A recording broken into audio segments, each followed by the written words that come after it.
Hey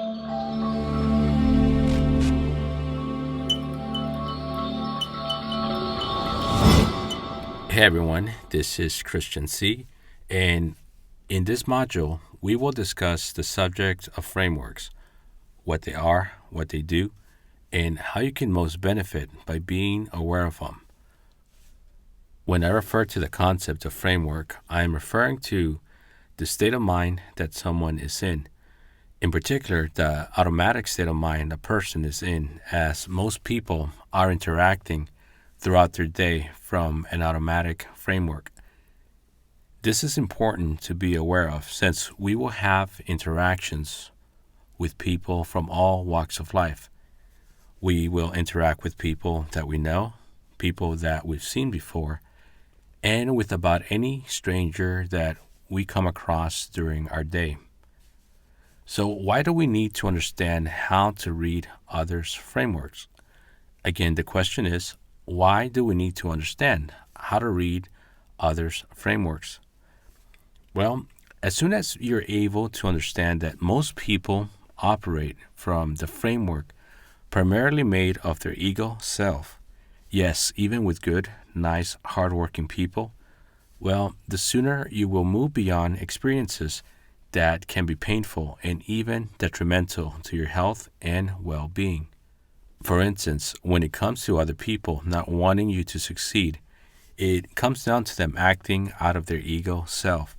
It does not mean that people are evil and all of them want to see you fail miserably at your dreams. It means that their ego self is blocking any meaningful connection with you and perhaps your journey. And simply, it might be because they are afraid that your own success might begin questioning their own validity within their own journey. Everyone is at different stages of their journey. When we start seeing people through their energy of duality, we will begin to move past any energy blocks or bad experiences we might have towards them. We can even get them on our side to help us achieve our goals if we know how all of the pieces are working together. If we're able to identify what's going on, if someone is operating primarily from their ego self through a tainted framework that gets its impulses from a fight or flight energy, then you will get a specific type of result versus someone that is more open-minded and connected with their higher self. If we often take things personally and fight against their negative energy, we might make a bad situation worse, and to the point that it diminishes and drains our own personal energy. And just like we learn how to separate our bad experiences from where we currently are and who we are becoming, we have to also create that space within us and any negative energies others might engender. It's our choice. How do we want our interactions with others to be? Again, the question is, how do we want our interactions with others to be? Do we want our interactions to be fruitful ones, even with people that might be in low vibrational mode? Or do we want to keep fighting everyone we come across until we are overwhelmed with negative energy? Being able to read another person's energy will give us a greater understanding on how to calibrate our energy and our interactions with them, whether they are a stranger or someone we personally know.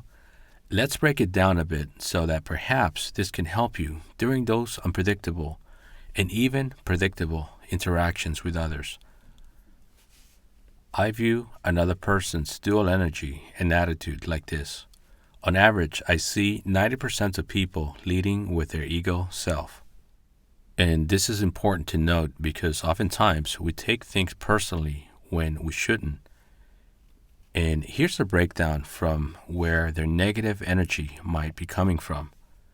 Ego self, framework, fight or flight response. And to break it down into levels, you could see that Within the ego self exists the framework, and within the framework is their fight or flight response. I use this quick mind reference when reading another person's vibes during an interaction. This quickly tells me where they are and in what direction they intend to go. And this is a simple process and script that I run when reading someone else's energy. Although it's not really sophisticated, it allows me to quickly and simply get the answers I need in order to not get caught up in any negative interaction. And keep in mind that we have so many interactions with others throughout the day, some of these interactions in mere minutes or seconds.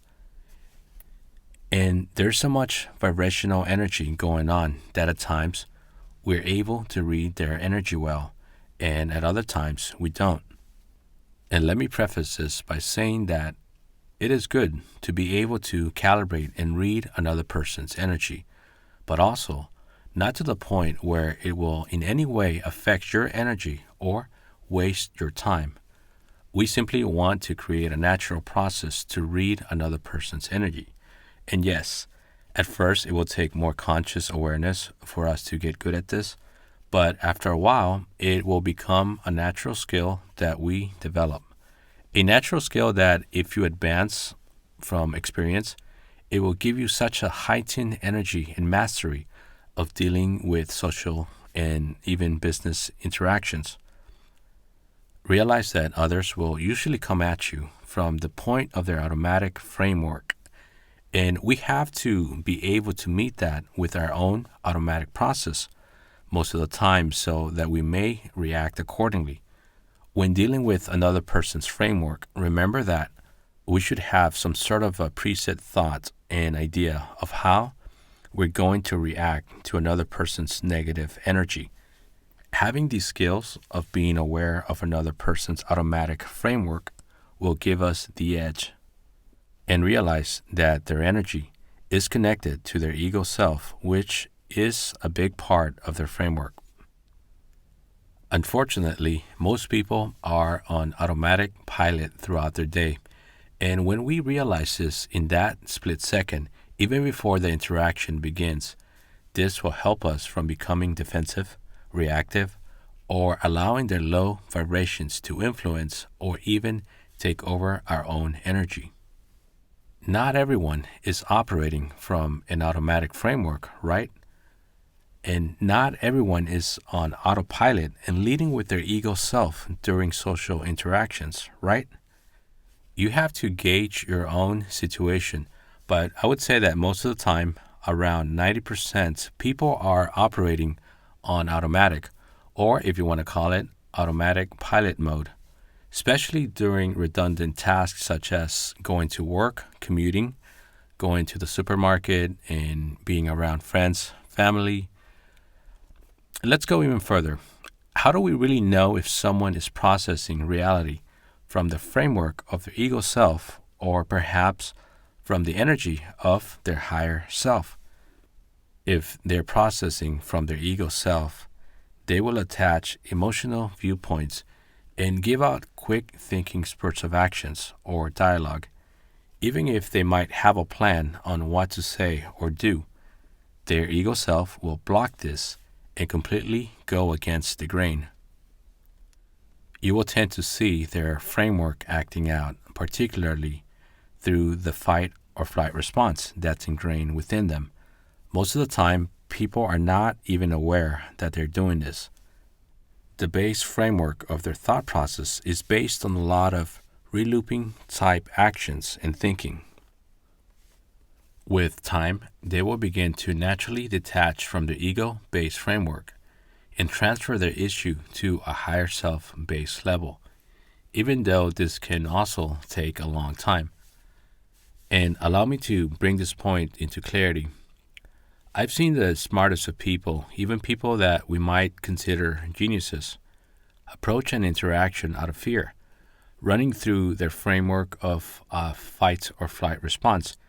And it's not just about their framework, but when it's their ego self at the forefront leading the interaction, then you have a massive shift from someone that is usually a really smart person into someone that is ego driven. Now, the question is, how can we gain greater awareness so that we do not allow our ego self energy to completely run wild? Can we fall victims to our own ego self destruction? We are also susceptible to this.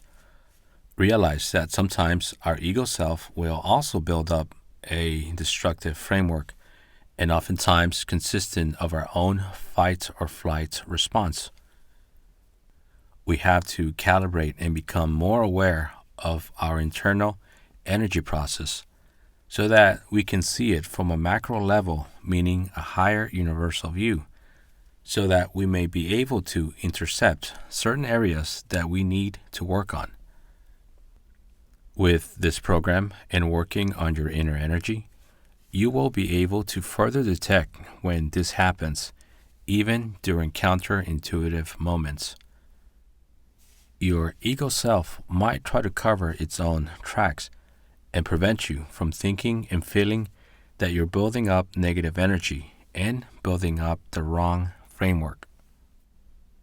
When you detect this, it's time to apply your own techniques and energy process to change it. It can be something as simple as firing up the 3S's technique. This is a powerful technique that is easy to use, and it can be as easy as asking yourself this one question: how can I lead with my higher self? Let's break down the 3S's technique and show exactly what it is and how you can easily apply it when you really need to do so.